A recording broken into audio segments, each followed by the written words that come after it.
že ako prežiť, ako môžeme prežiť spolu, aké stratégie môžeme spraviť, absolvovať, aby sme sa zachovali umenie a všetko toto. Takže trochu dúfam, že aj táto prezentácia nám dá nejaké návody možno, alebo nejaké pohľady, ktoré sa budeme môcť naučiť od tvorov, ktorým sa Oksana venuje. Moje meno je Jana Babušiaková, ja budem diskusiu moderovať. Mohla by som možno aj na úvod predstaviť Oksanu. Oksana Sadovenko študovala maľbu v Kyjeve a aj na Vysokej škole výtvarných umení, kde skončila 2024. Nepamätala som si presne. Ďakujem. No a venuje sa svojim výstavným projektom. Vystavovala teraz nedávno napríklad v Liptovskej galerii Petra Michala Bohuňa na skupinovej výstave a samostatnú výstavu takú veľkú teraz mala v Pragovke galérii ešte niečo. Niekde som zabudla? Takže my by sme začali možno tým, čo je teda tým hlavným leitmotívom tvojej tvorby. Ďakujem veľmi pekne za taký krásny úvod. No v mojej tvorbe hlavný leitmotív je Bóh a prišlo to tak veľmi organicky, že nebolo to na sílu, že som hľadala, koho budem malovať, čomu budem venovať čo budem schovať v malbe. A to sa začalo pred 4 rokmi, ešte v Ukrajine, keď som bol. A môj projekt, prvá práca s holubami, on bol o takej mikrolokalite, o takej pozornosti, detailoch. Pozerala som holubov tam, kde bývala v Kyjeve a snažila som ako urobiť ich také portréty v tom priestore, kde oni naozaj existujú. A to bolo také veľmi ako také tiché, spokojné, také do verejného priestoru intervencia. A zaujímalo mňa, ako ľudia budú na to reagovať, že v tých napríklad distriktách, v ktorých není žiadna galéria, není žiadne umenie, akoby tie umenie vyťahnuť a urobiť pre ľudí také možno aj prekvapenie, alebo možno aj neviditeľné. Čiže umenie vo verejnom priestore si vstúpila vlastne so svojimi dielami na ulicu. Ja si myslím, že tá téma toho holuba je taká veľmi signifikantná pre ulice miest, takže je to vlastne taká téma, ktorá upriamuje pozornosť na niečo, čo v nejakom okolí aj reálne je a možno si to nevšímame. Akým spôsobom si tie maľby tých holubov, tých portréty umiestňovala a ako si pracovala s tým, že ten verejný priestor nie je možno úplne prajný umeleckým dielam, sú tam poveternostné podmienky a tak, ako si s tým pracovala? To je veľmi zaujímavá otázka. Veď holub sám o sebe je taký rezistentný a taký neviditeľný. A tých holubov je v každom meste veľa, na každej ulici ľudia na nich nepozerajú, že zdá sa im, že oni sú rovnakí. A v mojom prípade ja tiež vybrala taký rezistentný materiál, ktorý ako je trošku, že je to akvarel na papieri, ale keď dať na to lepidlo, nájsť na to nejaký povrch vhodný, tak to stáva takým rezistentným a tak ako ten vtáčik môže prežiť vonku v tom svete, tak aj tá maľba je to tak o takej krehkosti aj rezistentnosti zároveň a to bolo v takej ľudskej mierke. To ja snažila som sa zvať tých holubov, aby to bolo ako na tej fotke, že nahodný. Z očí do očí. Áno, takže pozerala. Áno, že sa pozerajú vlastne na seba z očí do očí. My sa väčšinou pozeráme na holuba tak z vyššieho pohľadu, z nadhľadu. A aké mala si nejaké reakcie od ľudí v Kyjeve na tento street art? No to bolo veľmi zaujímavé, veď robila som to v noci, aby nikto to nevidel, že bolo to také secret, bolo to anonymné a dosť rozsiahlý ten projekt bol, že veľa tomu venovala a potom začali to všimať tá umelecká Kyjeva, community Kyjeva a moji kamaráti, že hovorili, kto robí tých holubov, že bola tá sranda, že niekto aj nevedel, že to robím ja. A od takýchto divákov tiež veľmi ako cením nejakú, že keď som to robila napríklad večer, lepím toho holuba a niekto mi hovoril, že čo robíš, pomôžem ti, ja snažila som sa ako povedať o tom projekte, aby aj oni pochopili, čo vlastne. A zámer toho je ešte, že toto je miesto, kde tie holuby naozaj je. Že tie konkrétne, ktorých som pozorovala. Čiže ten záujem začal konkrétnym pozorovaním, že to boli tvory, ktoré ti boli fyzicky blízko a mohla si ich pozorovať. Áno, tak. Že to bolo také niečo true, že nevymýšľala nejakých takých pekných exotických zvierat, ktoré mne jasne páči, že pozerám tam ich telke nejakých na fotkách, ale to, čo naozaj ako vidím v svojom živote a či dá sa tam nájsť nejakú peknosť, zaujímavosť v tom takom ako neviditeľnom.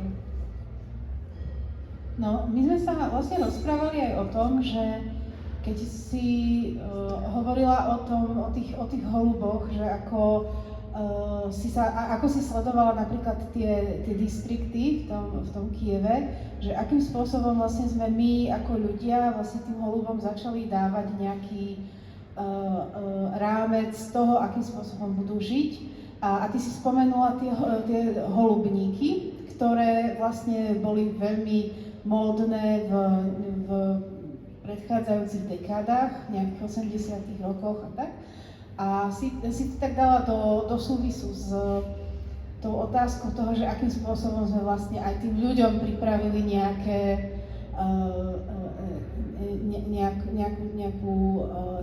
strategické zóny fungovania, ako vlastne aj v socializme fungovali, plánovania, výstavba, veľká výstavba sídlisk, ktorá proste často sťahovala ľudí napríklad z nejakých dedín alebo z nejakých menších domov do týchto veľkých panelákov. Mne to prišlo vlastne veľmi zaujímavé, že vlastne ten osud tých holubov vlastne v niečom možno kopíruje aj osud ľudí.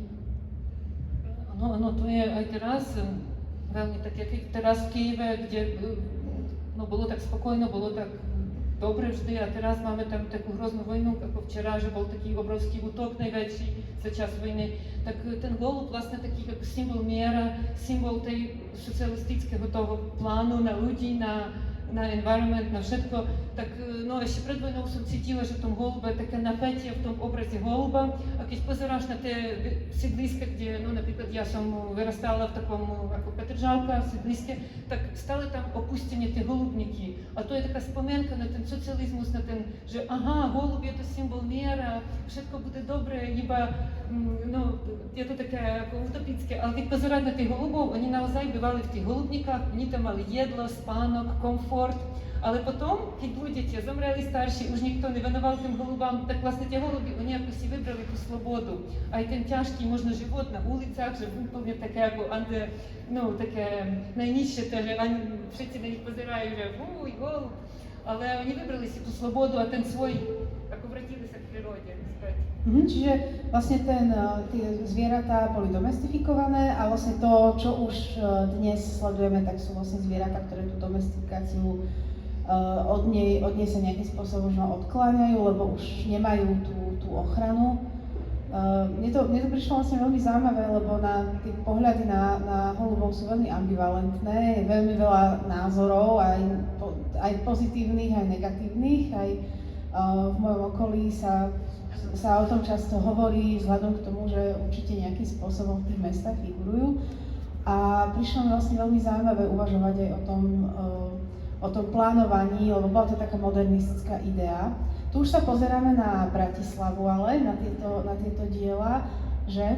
A tu si sa teda dostala k objektovej tvorbe, kde si vytvorila tie holuby ako takéto objekty a mne sa veľmi páčil ten prístroj, do ktorého sa pozerá jeden z návštevníkov na fotke. Táto výstava bola v T3 na Tyršovom nábreží. 2023? 2023. Tak možno by si mohla povedať, ako si uvažovala vlastne v tomto, lebo to už nie sú asi len portréty týchto holubov, že? Áno. A toto mi prišlo veľmi tak ako organicky z tých takých konkrétnych portrétov. Prišlo to do takej intenzívnej malby a malba na papieri, že tiež ten papier, on bol niečoho takého veľmi krehkého, fragility tej. A potom tie sochy, oni tiež je ľahkí, oni urobení z odpadu papierového, takže to je tiež o tých holubách, ktorí ako nejakým spôsobom recyklujú odpad mestských. A veľmi organicky som cítila ako malárka, že chcem ísť do tej 3D, že robiť nejaké objekty a toto pre mňa taká niečo medzi malbou a sochou, ale keď robila takýto sochy, tak nakoniec už v posledný deň vznikol mi ten aparát, o ktorom si hovoríš, že to taká ako vrchol toho zamera, že pozerať na svet očami iného druhu, inej bytosti. A tam boli také okuláre, že človek naozaj mohol pozerať do toho a ten aparát vyvolával toho diváctva taký naozaj záujem, že on bol taký zvláštny, nemá naozaj takú realistickú formu toho holuba.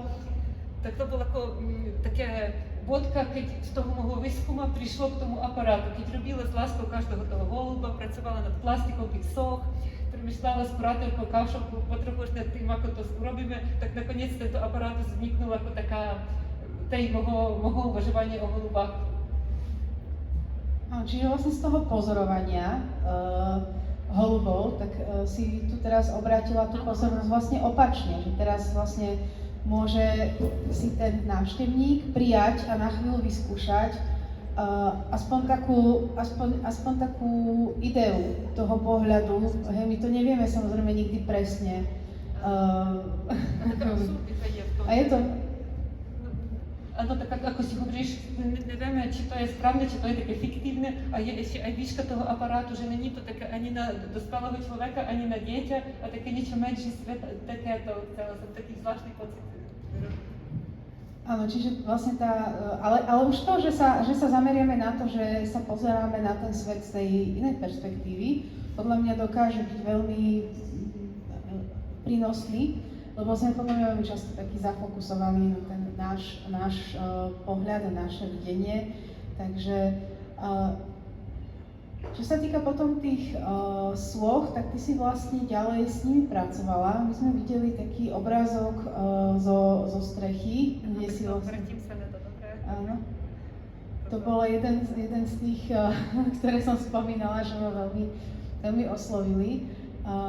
Lebo my sme sa vlastne rozprávali o tom, že akým spôsobom tie holuby sú vnímané, že sú to často také tvory niekde na okraji toho záujmu v tom meste.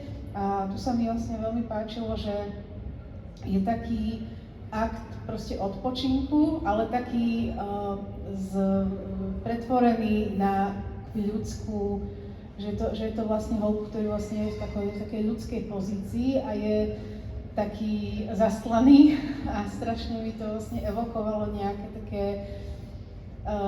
takú starostlivosť vlastne voči tomu holubovi. A akým spôsobom si vlastne začala uvažovať o tých holuboch, lebo začíname sa s tými portrétami, týmto nejakým otočením možno toho pohľadu, a potom si nejakým ďalším spôsobom hľadala nejaké ďalšie, alebo akým novým spôsobom sa ti dalo pozrieť ešte na toho holuba?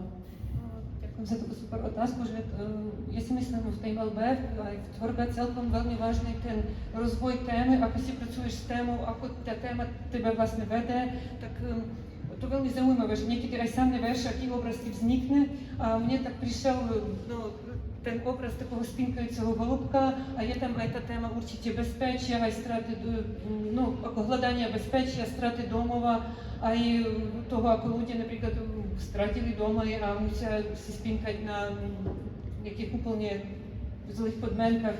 A toto mňa sprevádza aj už dlhší čas, ten obraz, že vzniklo to z malej sochy. Ja som skúmala materiál, ako môžem robiť sochy, keď nemám ani hliny, ani dreva, ale chcem robiť tú malbu takú 3D, tak toto mi prišlo najprv malý obraz a potom už dlhší čas pracujem práve s tým spinkajúcim holubkom. A toto, keď si videla tú výstavu, tak to tak nám sa narodilo, že dať toho holuba úplne hore, že taká crazy, bolo ťažko, to Richard Hrodský šel hore a cez to okno úplne opusteného doma dal toho holubka, takto. No tak tie strechy sú takým priestorom, kde sa tie holuby vyskytujú. Tuto už sa pozeráme na výstavu z Galérie mesta Blánska, kde si teda túto tému rozvinula do takej širšej podoby aj s maľbou na stene. To bol taký pre mňa magic experience, že za deň urobiť tú inštaláciu, tú malbu na stienu, že to mi veľmi pomohlo to, čo som robila ten street art, že to dáva odvahu, cít toho materiálu a to bolo také inšpiratívne. To ako sny tých holubkov, ako ich už práve to, čo si hovorila s tým aparátusom, snažím sa pozrieť, ako oni a teraz čo oni majú v hlave, ako ich sny. No, čiže oni sú tu také, je to taká spiaca kolónia tých holubov a vlastne človek sa ocitne v takom priestore, v ktorom ono si mi to aj ukazovalo, že je to taký oddelený priestor, takže ono tak aj pôsobí, že je to taká malá miestnostka, ktorá vlastne je tak akoby koncentrovaná tými snami, myšlienkami, ktoré sa tým holubom teda zdajú. Je to, my sme sa veľa rozprávali o tom holubovi ako o takom survivorovi, že to taký ten preživší, ktorý prežije vlastne strašne veľa. A myslím si, že vlastne ten pohľad vlastne na toho holuba skrze napríklad takéto fiktívne myšlienkové svety, že môže priniesť aj nejaký nový pohľad práve na to prežitie, lebo to je vlastne taká otázka, ktorá ma stále prenasleduje, že vlastne čo sú to tie stratégie prežitia, že je to také, že zoberiem si proste nejakú zbraň a utekám do pralesa, alebo idem možno skôr o to, že musíme nájsť v sebe nejakú vnútornú silu. Ja veľmi ako cítila to v sebe, keď pozerala tých špinavých chorých holubkov, tak cítila tu v nich silu a videla, že oni majú nejakú stratégiu určite prežitia tejto apokalypsy, že veď napríklad oni majú tmavé holubky, tie, ktorí sa narodili takí tmavší, tak to je taká ich stratégia, ich tiel, ich tých bunok vlastne dávať do tých tmavých pierok zlé látky, škodlivé látky, ktoré dostávajú cez vodu, cez jedlo zlé, takže oni snažia sa seba ochraniť, dať tie látky do pierok, a oni napríklad môžu aj existovať s tými ostrými vecmi proti holubov a oni tam môžu urobiť aj hniezda hneď na tom.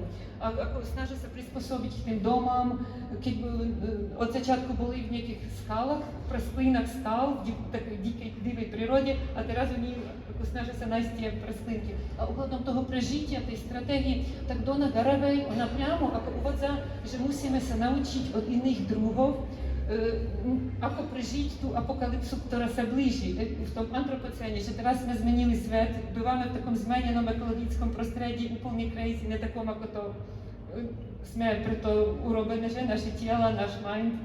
A Donna Haraway, mňa to veľmi fascinovalo, keď to prečítala v knige Making Kin with a Trouble in Hubtucen, tak keď v tej knihe, že ako ona moje myšlenky som si prečítala, to bola som veľmi ráda, že dostala taký argument. Ona hovorí tam aj priamo o holubách, spomína holubov, ako takých, že ako môžem s nimi urobiť taký symbiózis, alebo ako také, aby oni stali našimi pomocníkami, a ona tam uvádza nejaké pozitívne príklady používania holubov, napríklad, že keď holuby mali maličký taký tašky na sebe a merali znečistenie vzducha.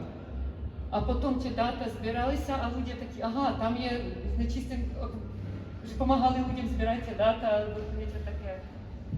Áno, no ako si spomínala, vlastne práve tie ostne, ktoré sa používajú na budovách, aby sa ako ochránili pred nejakým znečistením, tak presne to mi napadlo, keď som videla tie perinky, že vlastne my tým holubom často pripravujeme úplne odlišné podmienky, až ten holub v tej perinke mi prišiel vlastne taký až dojemný, lebo väčšinou to nie je tvor, ktorému poskytujeme my ako ľudia nejaký komfort, ale skôr ho snažíme sa vypudzovať.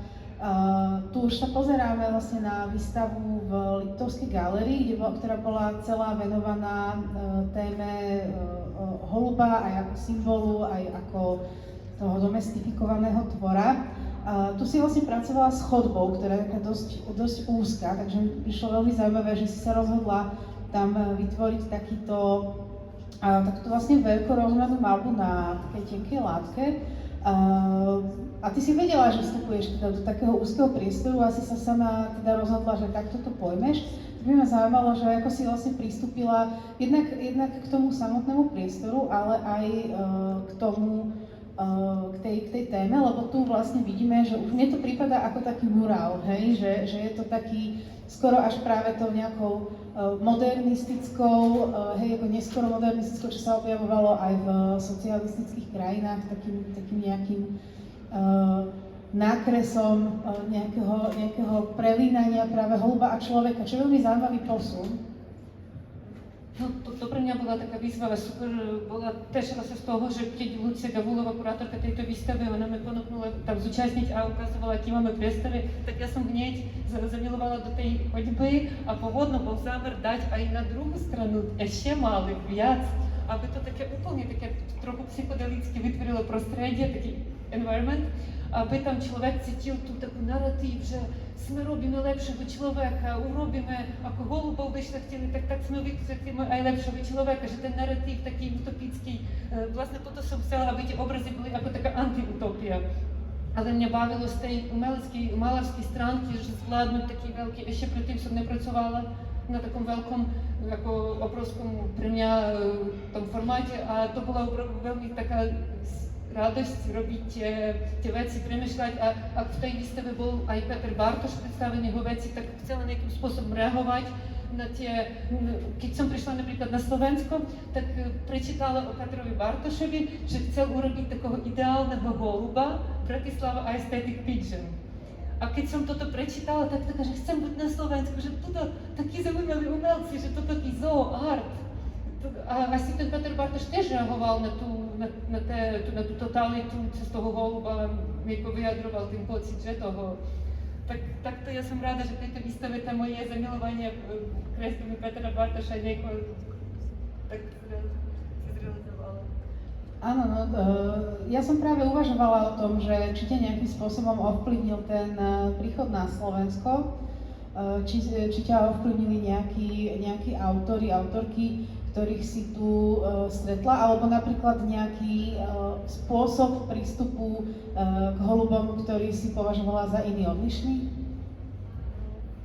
Ja som bola trošku tak prekvapená tým, že u nás ten holub veľmi presýtený je verejný priestor holubom v Ukrajine, že všade tie holubice, že ľudia, umelci to nevnímali až tak, ako zaujímavú tému, už to bolo až príliš také, ako už až nepríjemné. A jasne, keď som začala pracovať s tým street pigeon, tak no, bola dobrá reakcia na to, ľudia to zaujímalo. Aj celkom ten holub veľmi je taký lakavý obraz, ale keď prišla tu na Slovensku, tak hneď videla, ako to silno v tom umení. Ja som počula o tom, že aj ako Slovákov volajú národ holubičí. Hneď som to, keď prišla sem, začala niečo googliť a tak. A to také, že národ holubičí, tak tu musím zostať, keď mňa ten holub nejakým spôsobom tak silno preťahuje. A vidím to napríklad u Petry Feriancovej, u Bartoša, aj u iných umelcov veľa je tých holubov, ako aj po svetu, jasné, ne iba do Slovensku, ale cítila, no hlavne ten Peter Bartoš, tak treba tu, ako bude mať nejaký connect. Aj napríklad, keď som šla študovať na Vysokú školu výtvarných umení, tak aj moji pedagógovia mali na tú tému práce. Matej Fabián mal sochy holubov. Erik Schiele. Áno, Erik Schiele, aj Rasto Sedláček tiež mal takú sériu, tam, kde holuby zostavili svoj sled, tak. No a ako sa ti pozdávali napríklad práce, ktoré si tu postretla s holubami? Lebo ja som si tiež takto pospomínala na pár diel a som si hovorila, že či si objavila nejaký špecifický pohľad, ktorý sa tu nejako objavuje, alebo tak samozrejme, že my hovoríme o veľmi rôznych vekových kategóriách, hej, keď hovoríme o Schillem a Bartošovi, hej, tak sú to úplne odlišné generácie, kde reagujú na nejaké odlišné svety už v podstate.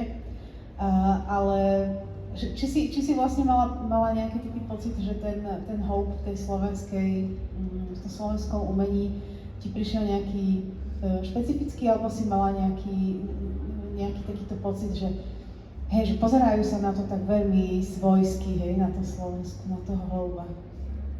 Ako mala svoj program, ja cítila, že chcem malovať a robiť sochy, tak som šla tou cestou a inšpirovala sa od rôznych, no pre mňa najbližší toho Petra Bartoša, jasné, že Tam cítím k tomu úplně zamilování tým umelcom a takým asi tak, no to iba podporilo mňa v tej ceste, no keď sa vrátime ešte k tomu, k tej rezistentnosti, k tej stratégii prežitia, tak napríklad, no ja venujem už tej téme. Ja cítim, že nemôžem začať malovať niečo iné, keď ešte som nenamalovala všetko, čo tu mám, neriešila som, že tam je veľa tých otázok, tak treba to postupne riešiť. Ale napríklad tie holuby mi pomáhajú aj v hľadaní materiálu, že keď napríklad nemám, no ako s tými sochami, že nemôžem robiť s niekým obrovským, tak napríklad môžem použiť papier, aby to bolo ľahšie, aby som mohla to preniesť. Tak to tiež trošku podobné na tú stratégiu tých holubov, že? Takového. A keď v tom prostredí, kde ten holub, ako, no ja cítim, že zaujíma ľudí tá téma, že stále s ňou pracujem a stále mám taký ako podporu a záujem v tej téme. Tak. Áno, čiže vlastne aj tá schopnosť vlastne pracovať s málom, hej? Že to je možno ešte tá zaujímavá lekcia nejakého prežitia, hej? Že práca s nejakým málom, s niečím jednoduchým, s niečím, čo môžeme tu a teraz vlastne mať a urobiť z toho to najlepšie, hej? Tak by sme mohli o tom uvažovať. No ja som ešte rozmýšľala, my sme sa tiež predtým, ako sme vlastne pripravovali túto diskusiu, tak sme viedli taký rozhovor a rozprávali sme sa o rôznych okruhoch tých tém. A mne sa vlastne veľmi ešte zdala zaujímavá tá otázka toho, že akým spôsobom, už si načala napríklad tú slobodu, hej, že vymeniť vlastne nejakú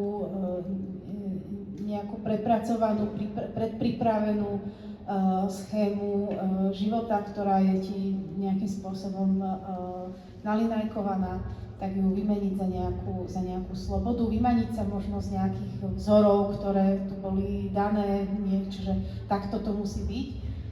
Ale my sme sa rozprávali ešte aj o tom, že my vlastne neustále sa snažíme tým holubom nejak zasahovať do ich života.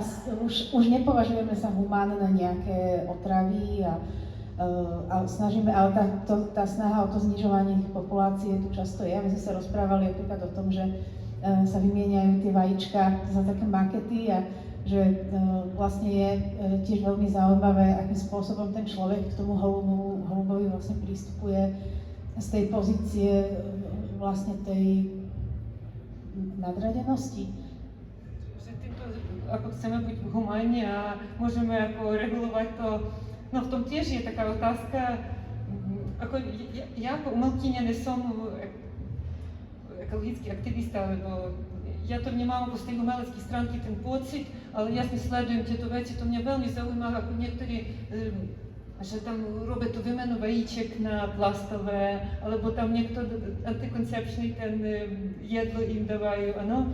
A ako ja iba cítim v tej téme, to je super, že ľudia sa zamýšľajú, ako môžeme s tým iným druhom urobiť ten symbiózis, aby oni nevadili nám, im, alebo ako také harmonické, ale ako veľmi zaujímavé to sledovať aj z tej umeleckej stránky, že aj historicky, ako to vyvinulo od toho, že sme ich vlastne z divej prírody si zobrali a teraz ich takto, že majú veľa, asi tie holuby prežívajú veľa, oni majú aj choroby, aj veľa problémov a není to taká odpoveď, že vymeníme im na plastové vajíčka a teraz budú mať dobre. Sme nevieme, ako to je, aký je tá pravidelná taká cesta správna, že? Tak príroda a všetky tvory v nej sú veľmi komplexné, takže ona je to samozrejme komplexná otázka. Určite tu nevyriešime žiadne takéto otázky, skôr sa stále budeme otáčať k tomu umeleckému, k tým holubom v tom umení. A ja som práve chcela trošku nadviazať aj na to, na takéto nejaké plánovanie, na nejaký takýto ako konštrukt, lebo aj to, čo si spomínala o Petrovi Bartošovi, o tomto krížení, šľachtení holubov, ktoré vlastne vznikajú na rôzne, až také ako nepraktické, majú vlastne také nepraktické prvky, rôzne chocholy a neviem aké proste perá, ktoré vlastne sú absolútne nepraktické vlastne k tomu letu, že je to vlastne také už skoro až, že môžeme mať že prešľachtené tvory. tak je vlastne za mňa zaujímavé, akým spôsobom si začala uvažovať možno aj v tých malbách, že sa objavuje to prepojenie človeka s holubom.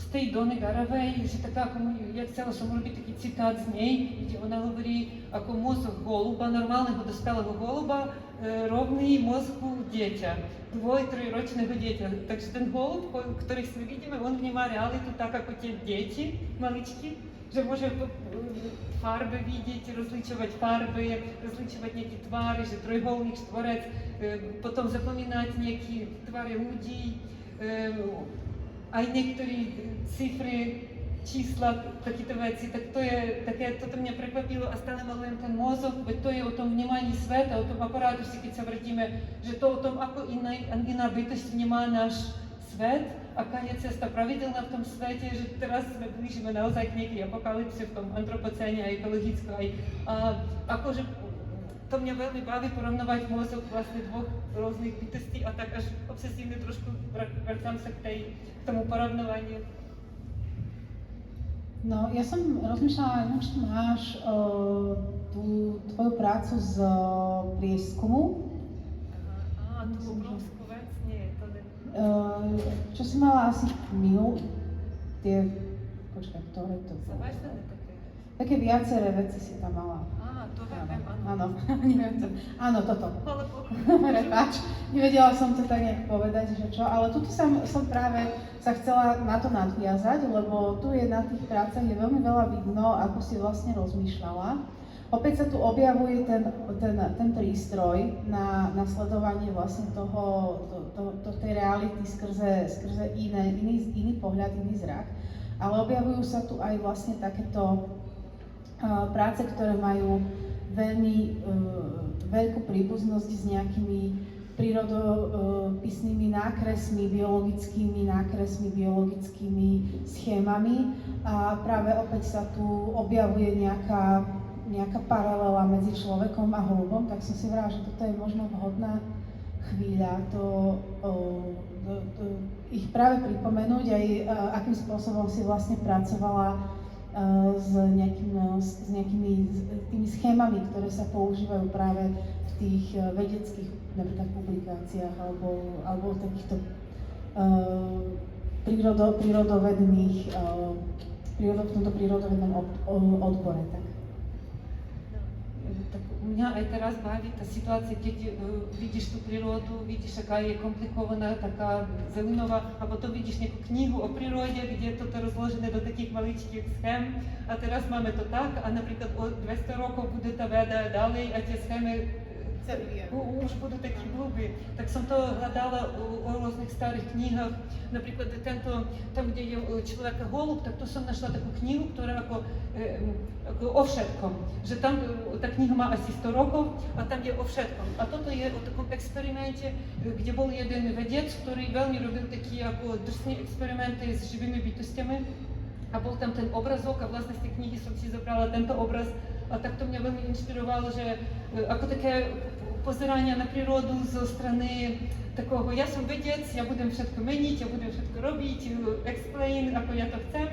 A mňa to fascinuje, tá príroda cez prízmu vedy a nevždy to je také citlivé, nevždy to je také naozaj hlboké, niekedy to je aj také, no a tu ja som používala taký starý rôzne, ako zbieram taký archív rôznych starých publikácií, alebo takého, a niečo robím také fiktívne, vymýšľam vlastné, prepojam to a bavíme a myslieť na tieto veci ako taký obrovská kniha, taký, alebo zošit, z ktorého vytrhnutí listy a mal by to vlastne taký obrovský, že tie veci majú veľký rozmer, tam do 2 metrov, ako taký vytrhnutí listky tej knihy. A ja stále to pokračujem a už idem iba o holubách a tak o ryboch, o rôznych medúzoch, o takýchto bytostiach.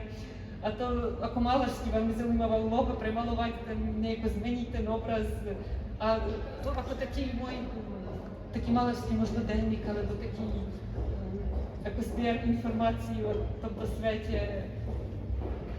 No mňa tieto práce veľmi zaujali. Potom to, čo si mi ukazovala v tom dome, áno, toto, je tak preto, lebo skutočne je tam vlastne tá zaujímavá práca s tou estetikou nejakej a vôbec aj mentalitou, ktorá existovala v tom modernizme, o tom, že teda my skutočne vieme všetko popísať, vieme to zadefinovať, všetko zaklasifikovať a zároveň to vieme zmeniť, ovplyvniť, zlepšiť. Takýto ako veľmi veľký optimizmus voči našim schopnostiam ako ľudstvu sa potom stretol často bohužiaľ s nejakými neúspechmi, ale mne tam vlastne prišlo zaujímavé, že na jednej strane kolíšeš vlastne medzi toto analýzou práve týchto racionalizujúcich prvkov, ktoré analýzujú, popisujú, hľadajú vlastne tieto podobnosti. A potom mám pocit, že zase z druhej strany, že je tam skoro až také niečo mystické. Ти то пописала до такої цікавості, ти свій назор на ті речі говориш, а я, власне, то, що цитила Малбе, але над тим так не примішла, так, ну, ако то цитила, правда, якось і говориш. А tento dom, to tiež taký nový projektik, ktorý trval iba 3 dní, že to bola taká krátka výstava v opustenom dome a sám nápad toho bol, spolu s Richardom Bronským sme to vymysleli tak, že máme opustený dom. Čo môže keď si robíš holubník, tak obsaď ten dom holubník. Veď naozaj, keď máme nejaký starý dom, tak priletia tam holuby. A máme aj v Kyjeve veľa takých príbehov, že napríklad budovali kaštel, potom sa stavili tú stavbu a milión holubov tam sa že to také prirodzené pre holubov, oni všade najdú tú opustenú budovu. Tak v tomto prípade to bolo také logické. A keď pozrie, v akom stave je ten dom takom, tak bolo zaujímavé ten dom vlastne ako tak jemne, veľmi jemne dotknúť k tomu, veď to je taký jemný bytosti, tie holubky a takto ako veľmi, to som tešila z toho, že pracujem s takou ako látkou jemnou a ten dom mi pomáha vlastne, ten podklad tiež nejako reaguje na tú moju malbu. Tak. Rozmýšľam, či sme ešte niečo neukázali, čo sme chceli. Lebo viem, že ja som mala presne toto v hlave, že chcem ukázať práve túto prácu, lebo ja si ju pamätám z toho prieskumu, myslím, že na prieskume som ju videla. Тут vidíš taký mŕtvý, už ako taká až drsná taká anatómia toho holuba, ale vlastne není to je také dramatické, je to ako rastúce pierka. Ale keď som malovala veľa takých štúdí, tak to mi v tomto sa narodila taký dramatizmus a také ako niečo živé, preložiť do takého jazyka, ja neviem, ako rozložiť to na taký... Áno, že vlastne živý organizmus preložiť do schémy. Áno, tak. No, ale toto je jemnejšie, to už piarka. Áno, a vlastne veľmi ma zaujala táto pozícia vlastne na hrane niečoho mystického a potom takéhoto ako analytického. A ja som vlastne rozmýšľala ešte, lebo sme tu videli viacero pozícií street-artových, vstupov do opustených budov, ktoré sú určite veľmi blízke, tento kontakt vlastne s tým negalerijným prostredím, ale videli sme aj galériu Mista Blánska, neviem, či sme ukazovali aj tu Pragovka, áno, Pragovka. Ako vlastne vnímaš nejaký rozdiel oproti takejto nejakej galérii a tomu verejnému priestoru alebo takéhoto ako negalerijného priestoru, lebo videli sme veľa pozícií z tých negalerijných priestorov verejných a potom sme videli aj nejaké vstupy už v tej galérii, v tej white cube, ako sa hovorí, bielej kocke, proste v tom priestore, ktorý je už taký, dostáva iný ráz. Necítiš sa v tom nesvoja? No, pre mňa, ja si myslím aj pre veľa iných umelcov, že umenie je to umenie, kde by to nevznikalo, že vždy to, ako ideš na to naplno, a je to, no to super, že môžeš teraz v tej súčasnej pozícii umelec vlastne môže hrať a pracovať aj s inštitúciami, aj robiť svoje projekty a vlastne asi každý umelec chce mať v svojom živote vyskúšať rôzne prístupy, no pre mňa najväčší dar je to ponuka výstavy v novom priestore, že najprv smyslím na ten priestor. keď napríklad túto, no v tej Prahovke, tak to je bývala to obrovská taká factory hall, kde vyrábali auta a hneď, keď tam prídeš, tak cítiš tú vôňu, to svetlo, tú atmosféru a ako umelec si musíš pracovať не iba tú malbičku jednu, alebo jeden objektík, ale ten priestor privlastniť, vnímať ten priestor ako tvoj.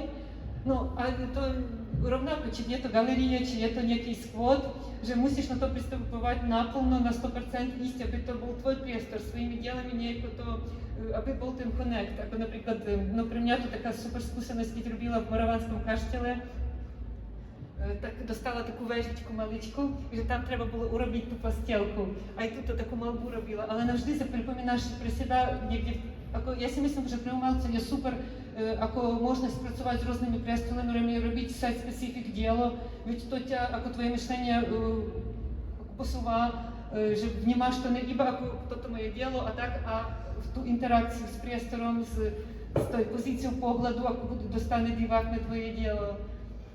Takže pre mňa je to aj z toho teší sa. Teraz keď si spomenula tú vežičku, tak som si vybavila, že sme neukázali tú synagógu v Trnave, kde si robila taký ako panelák. A ja som, keď sme sa rozprávali o tom sídlisku, tak mi to nejako nenapadlo, že by sme to mohli... Možno neukážem tam, nemám tých fotiek, iba na tom webe mám tej galerii. Lebo to mi vlastne prišlo zaujímavé, že si urobila vlastne taký ako holubník, ktorý mne teda pripomínal skôr panelák. Že ako si vlastne o tom uvažovala, to mi prišlo vlastne niečo podobné, už sme to hovorili na začiatku. Nejak som si to zabudla spojiť s týmto dielom, ktoré som vlastne videla a prišlo mi vlastne zaujímavé. No škoda, že toto teraz neukážem našim divákám, ale možno to aj je také správne, veď ja pokračujem na tom projekte, že mám teraz v ateliéri asi 50 takých kletok, v ktorých je holuby a ja cítim, že treba tam ešte ďalej pracovať. Ja teraz robím na to, aby ten panelák rozmalovať, že vlastne tá urobená, sama som robila každú tú kletku z rôznych kusov papieru a tak. A viac to ešte treba ďalej, ten panelák, že ja možno ne dokonca to sa zrealizovalo, že treba ďalej, tam bola taká väža a ja ďalej chcem urobiť práve panelák, tak to ešte bude na budúce, že tento projekt ešte bude. Čiže vlastne rozmýšľaš akoby aj o tom nejakom takom, mne to evokuje nejakú masovosť, že sú tam nejaké... Taký bytosti živý a to veľmi podobné aj na ten reálny holubník, aj na náš napríklad panelák, na to ako sme žijeme, že? Tak. No, ak by sa niekto chcel niečo spýtať, tak samozrejme rádi dáme priestor aj otázkam, takže kľudne porozmýšľajte a my potom budeme samozrejme radi zodpovedať akékoľvek otázky. Ja by som sa možno ešte chcela spýtať, Oksana, teda tým holubom venuješ už celkom dlho, pozeráš sa na ne cez rôzne perspektívy, máš pocit, že už si mala aj nejakú performance, že? Áno, toto mala. Že máš nejaký pocit, že ešte niečo je také ako nedotknuté, že by si sa chcela ešte dotknúť nejakých iných aspektov? Je to taká zaujímavá otázka, je tam toho veľa, ako, no, v mojej tvorbe je to také trošku možno, vyzerá to chaotické, ale chaotickým to není. Ja snažím sa veľa pracovať a každú tému rozvíjať a je tam veľa odbočiek tej témy. Niekedy aj s pedagógmi sme bavili, že ako vyzerá vlastne moja tá prax. A je tam taký ako strom sme namalovali a je tam veľa takých koňárov a z tých koňárov ešte koňári. A ako by tam je veľa úloh, aj malerských, aj takých sochárských, aj že je nad čím premýšľať, je o čom čítať a veľa to, no ja cítim, že ešte by som chcela pracovať s tou témou, ako keď už je to taký 4. rok intenzívnej práci, ale stále tá téma ešte tam je. No, bola tam taká odbočka aj na ten performance, pozri, tu som urobila také obleky, že dá sa to obleknúť, tie veci na seba. Takže už nie len sa pozerať, ale vlastne aj sa dostať do tej kože vlastne tých tvorov. To by mohlo byť zaujímavé aj pre nejakých, ty si mala na to nejakých konkrétnych performerov, ako sa zvykne robiť, že si človek dohodne nejakých konkrétnych ľudí, ktorí majú vytvoriť nejakú konkrétny akt alebo nejakú konkrétnu performance, alebo si uvažovala aj o tom, že by si to mohla niekomu dať ako vyskúšať? No, od začiatku to bolo také dosť vážny ten projekt, že chcela tie obleky dať bezdomovcom, ktorí je na tom kamennom námestie, že cítila, že tie kamenne námestie je takým symbolom tej utopii, tej antiutopii, toho, ako, že je také strátené non-place, naozaj veľmi nepríjemné a veľa tam tých holubov, aj tých ľudí, tak no, ako cítila, že super to urobiť práve na tom kamennom námestí, keď ide o tému tých holubov, o tej probléme, aj tam je tá téma bezdomovstva a toho. Ale potom ako mňa upozornili, že nie, na tých bezdomovcov nechoď.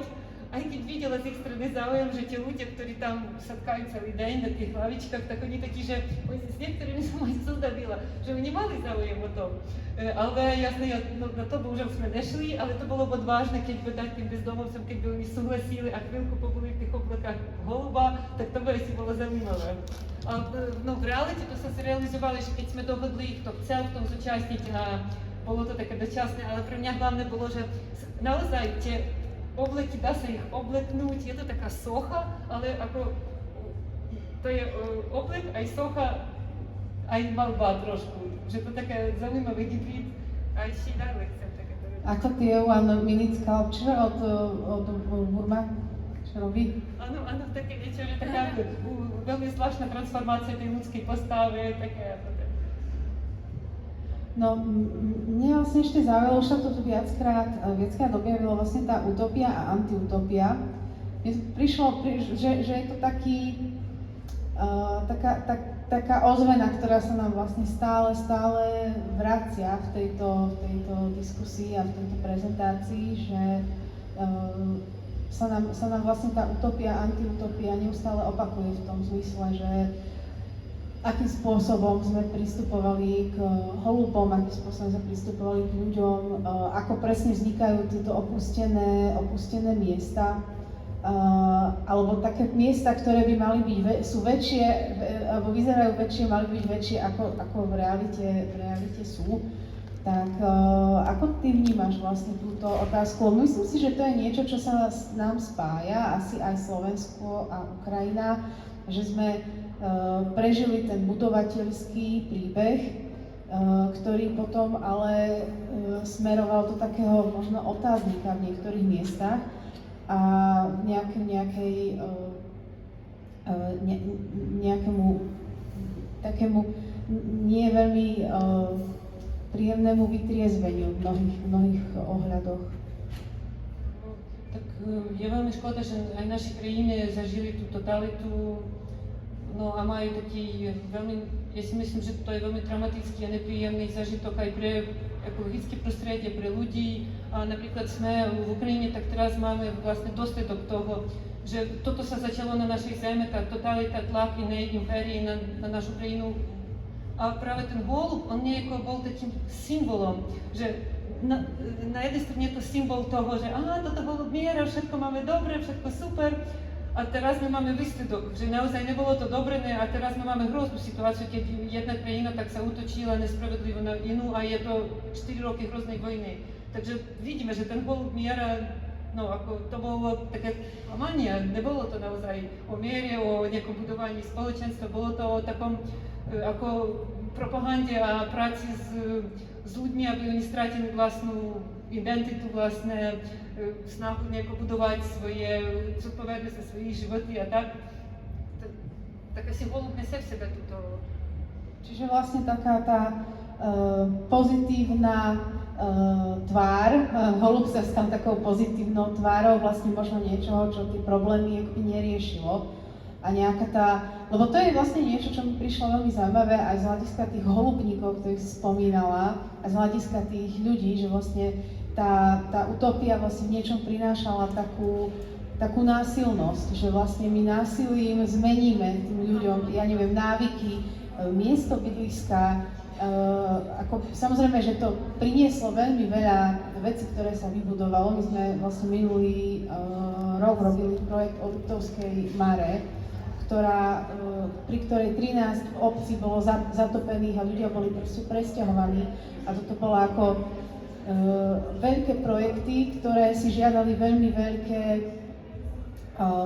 obete, alebo obete v tom zmysle, že človek musel zmeniť nejaký výskuš, zmeniť spôsob života, piť, že vlastne to je niečo, čo tá utopia vlastne, nie je to niečo, kvôli čomu vlastne sa neudiala, lebo ona vlastne nejakým spôsobom túžila toho človeka pretvoriť na niečo, čo sa vlastne nedalo, alebo nebolo to dlhodobo udržateľné. No, ja si myslím, že výsledky toho je veľmi tragické a no, v tej svojej, ako, keď ja malujem holuba, tak môj holub určite není o tej utopii. To je také absurdné, ako že je tam, ja si myslím, že keď človek pozerá na mojich holubov, tak on cíti tú absurditu. No, jasné, že to není holub miera, není tak ako v tých propagandických muráloch alebo veciach, že je to taký naozaj true holub, ten skutečný, kde je tam iný zmysl, veľa tam je ako aj toho premýšľanie o prírode, o vtáku, ako takom tvore. Ale tá téma, ako cítim stále v nej tú energiu, že aj ďalej chcem to robiť, aj keď nevždy to je také jednoznačné, že z rôznych uhlov, ako si hovorila, na to pozerám, ale baví ma to skúmať z rôznych tých... Čiže holub je vlastne aj takým preživším týchto našich utopií, nie? Áno, práve tak. Ukážem, k čemu nakoniec, a toto je porovnovanie dieťa a holuba, a nakoniec prišla k takomu toto v tých kliatkách, vidíš, ten panelák, ako, to vyzerá ako naozaj panelák a to je ako tá kliatka, kde oni tam sa tie biele holubky. A prišla nakoniec toto z tej trnavskej synagógy, tiež to porovnanie, a prišla nakoniec také niekedy aj absurdné, také, že kde už ten holub ide do staroveka, že takým rôznym motívom, áno, takomu výskumu, keď je to taký výskum, tak snažím sa tam ten výskum ako tak do hĺbky, aby to naozaj bolo ako stromček, že tam je milión tých vetvičiek. No, my už sa asi budeme, myslím, že už sme sa tak nejak ako preklikali tvojou veľmi bohatou farebnou prezentáciou tvojej tvorby, tvojich projektov. A ja by som sa možno chcela spýtať tak možno takú záverečný pohľad, že čo ty teda vnímáš osobne v tej pozícii tých holubov ako ten spôsob prežitia, alebo čo by nás teda mohli tie holuby o tom prežití naučiť? Možno my sa teda nachádzame v mnohých krízach. Ja som ako rozmýšľala, že možno, že ako nezúfať si, hej, v tom zmysle, lebo niekedy mám pocit, že viac človek rozmýšľa o tých zlých veciach, alebo o tom, že čo by to mohlo byť, ako by to mohlo byť inak, ako vlastne reálne žije presne s tým, možno málom a neideálnym, ale ako to ty vnímaš, čo je pre teba alebo také nejakým poučením od holubov, čo sa týka toho, že aké by mohli byť tie stratégie prežitia, keď niečo proste nie je vôbec ideálne. Zaujímavá veľmi aj ťažká otázka. No ja keď robím s tým druhom, s tými holubmi, ako veľa tomu venujem, no mňa osobne to veľmi sa naučilo takomu pozornosti a takomu vnímaniu, že takomu každému detailu, že skúmať niečo do hĺbky, byť spokojným a ako pozerať na to, že cítiť v tom nejakú takú, že niečo trúb, ako v tom holubi. Ja vidím, že je tam ako treba to skúmať ďalej, pozerať, ale celkom ako aj z tých vedeckých pohľadov, že tie holuby naozaj, keď by ľudia to trošku ako tá Donna Garavej navrhnula, pozerali naozaj trošku ne tak sebevedome, ne tak ako vyvešené na tých holubkov, na iní tvory, tak je tam veľa čomu naučiť. Aj ako z tých vedeckej strany môžeme skúmať napríklad, ako oni vnímajú, ja neviem, realitu, že veľmi dobre navigujú. A ako, no nemôžeme takto to od nich zabrať, ale je možné to inšpirovať na nejaký vedecký napríklad researchi, alebo že pozeráte, aká vlastne ich, že stratégie toho letania a to napríklad priložiť na nejaké biznes stratégie, alebo čokoľvek, alebo že tam ako je veľa toho, ale ja to vnímam hlavne ako umelkyňa, tak ja cítim z toho takú silu, rezistentnosť tých tvorov a to, ako mňa to inšpiruje. Ďakujem. Ja budem rada, ak by niekto mal otázku z publika, tak zdvihnite ruku. Vás čokoľvek zaujímavé? Môžem sa opýtať, že Oksana, tvoj štýl mal byť veľmi expresívny. Moja otázka znie, vždy si malovala takto, alebo si niekedy malovala inak? Že či máš nejaký v hlave algoritmus, podľa ktorého postupuješ von? Prebrali sme tému, ktorú akože až tak do detailu, ale iba tá forma tej malby, že či si malovala, či si začala napríklad že s realistickou malbou, alebo či si rovno vúpla do takéto expresívnej. To je super otázka, ďakujem. No, ja ako dieťa som veľa už začala malovať v takom veľmi rannom veke a práve toto chcela vždy robiť od detstva, že toto bolo, vždy som chcela také niečo robiť. Ale mala takú akademicky vyštudovanú v Kyjeve malbu, že veľmi precízno venovala, že každý deň malovala vonku, ako prišla tými celými štýlami od, ja neviem, od tých barbizoncov, ja neviem, že malovala napríklad každý deň, ráno, večer, v prírode malovala ľudí, nejaké takéto veci. Ale aj veľmi snažila ten akademickú malbu, kresbu na tej škole veľmi silno ako k tomu. No a som rada, že teraz mi prišlo toto, že toto mi je naozaj bližšie, ale jasne mi to pomáha, aj táto skúsenosť, ale teraz cítim v tomto takú uvoľnenosť a slobodu, že rada, že ten expresionistský ten rukopis mi prišiel. Bola ešte nejaká otázka? Vy sa prihláste alebo povedzte. Budeme radi za akékoľvek otázky. Vás niečo zaujalo? Že ešte ja sa spýtam, že ja som si nevšimla na tej prezentácii a vlastne ja poznám trošku tvoju tvorbu a som tak patrala v pamäti, že ty máš väčšinou tie obrazy také, že veľké, že ty nemáš takýto maličký obrázok. Že máš také nutkanie to tak akoby zväčšovať, že cítiš sa viac pod kontrolou, keď to máš že na veľkom, alebo že znervozňujete, keď to strašne malé, alebo že vôbec to není žiadna téma ani len také povšimnutie. No toto tiež veľmi zaujímavá taká otázka. Ja cítim obrovskú radosť od tých veľkých formátov, ako naozaj je to o radosti, o tej hmote, že môžeš pracovať s tou veľkou hmotou farby a fyzicky až celé telo do toho zasahuje. Je to také performatívne, keď robíš s veľkým, že musíš tam hýbať. Ale ako robím aj malé formáty, ale malé je to ako taká anotácia k mojej tvorbe, že robím malé, aby ten divák mohol si dostať takú anotáciu k tomu.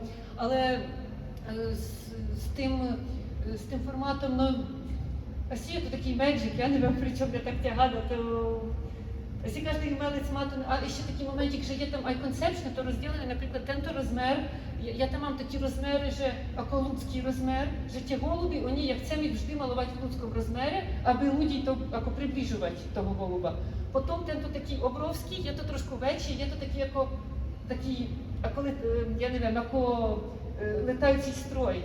A potom je ešte kosmický rozmer, že takto sledujem, a potom je normálny rozmer, že ja mám takých aj normálnych holubov, ja snažím sa sledovať tým rozmerom, že toto je taký holuby v ľudskom rozmere, aj tie mladiatka holuba, oni tiež ako v ľudskom rozmere. Tak sledujem tým rozmerom, a to nezmestí dole. Vieš, ma to pobavilo, lebo to máš ako tie veľkosti veľkosti v nejakých reštauráciách, tak máš holuba, máš ľudský rozmer, strojový a kozmický, vieš? Ja teraz mám nápad taký urobiť obrovského takého naozaj holuba, že to bude, ja neviem, že 7 metrov, takú ako sochu, tak to už bude ten kosmický, taká kapsulka kosmická. Ale musím povedať, že ja som videla Oksanin ateliér a teda je to veľké odhodlanie robiť tam veľké veci. Takže je to určite akože veľmi motivovaná autorka z tohto hľadiska, lebo ten ateliér, ktorý som ja videla, bol taký. Teraz máš iný, dobre. Takže ak nie sú už žiadne otázky, tak ja by som sa asi poďakovala Oksane, že nás pozvala do svojho sveta, sveta plného holubov, ktorí prežívajú napriek všetkému a dúfam, že aj my napriek všetkému s kultúrou prežijeme. A chcela by som sa poďakovať aj vám, že ste tu boli dnes s nami v Dot Contemporary Art Gallery v Jurkovičovej teplárni naživo alebo aj online a budeme sa tešiť znovu na nejaké ďalšie podujatie zo série Art Talk. Dovidenia.